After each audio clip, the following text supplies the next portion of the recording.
entitled and unknowingly ended her own financial support. Warning, long post. This actually happened at Christmas last year, but the effects are now being felt full force. My older sister, let's call her Ria, and our mom have always had a very difficult relationship ever since I could remember. Ria has always been headstrong and not afraid to ask questions.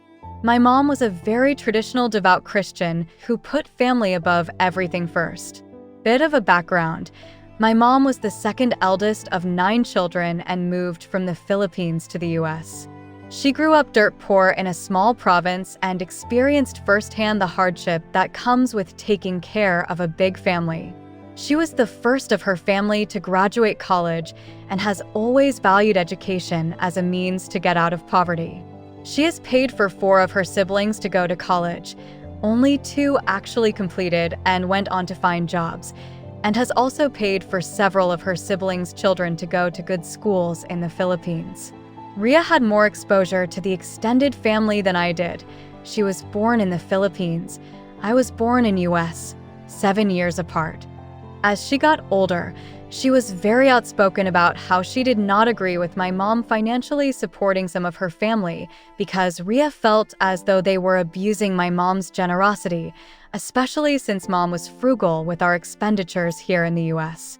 When Ria was in her last year of high school, she had a bad falling out with my mom and moved out.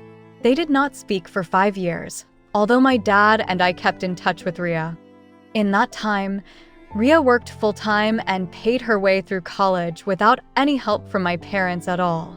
Fast forward a few years at my high school graduation, I invited Ria, she attended, and ended up reconciling with my mom. Things were still rocky, but they had a much better relationship. 2 years ago, my mom passed away. Unknown to me at the time, Ria had quietly taken over the continued financial support for my mom's youngest sisters, Jana, cost of living and maintaining the college fund for Jana's daughter. She also took care of the funeral arrangements and handling the estate. Dad was a mess at the time. Last year, Ria and I decided to spend the holidays in the Philippines. One of our visits was to Jana's place. Little did I know that shit was about to hit the fan when we sat down for dinner. After small talk, the topic of my mom came up, and this was how that conversation went. Details may be lost in translation, so just writing the gist. Ria J, Jana J. Such a shame. Your mom passed away. We will miss her. Yes. J. Ria, why did you stop talking to her? Why did you leave her? You should be ashamed.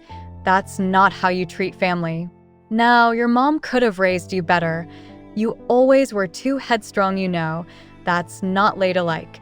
You shouldn't be so aggressive. You need to be softer. How are you going to get a man otherwise?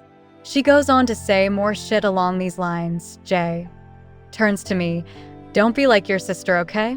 Be a good daughter. Do you have a boyfriend yet? You don't want to get too old like Ria and not have your own family.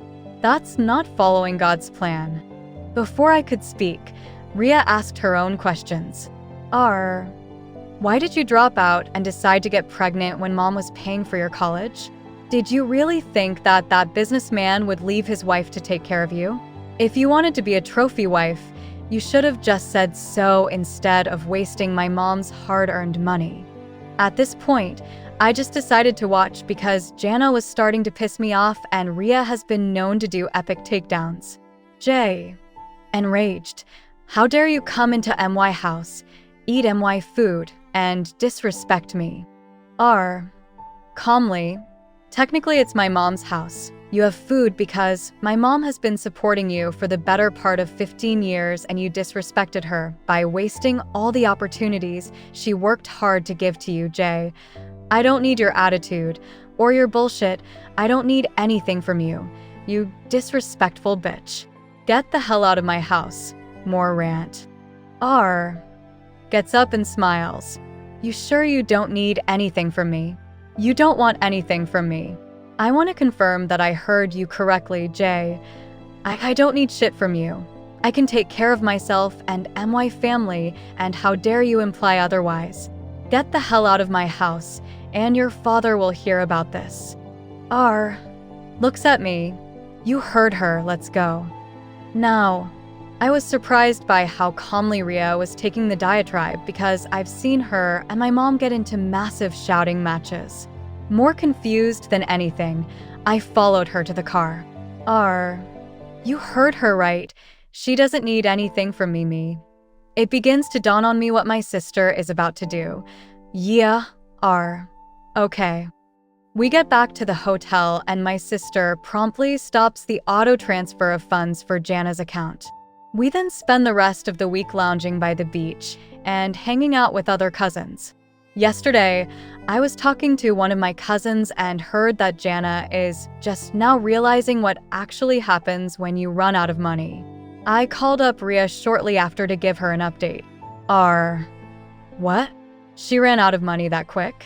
There was enough in there to last her the year. Me? Oh, did you tell her that? Basic math. Me.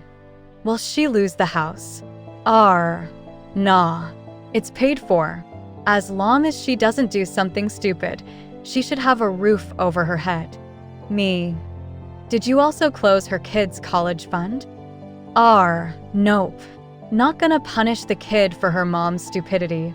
But that's all she gets, so if she fucks it up, she fucks it up. So yeah, will definitely be interesting how this plays out in the next few months. I have a feeling my sister probably won't give a damn one way or the other though.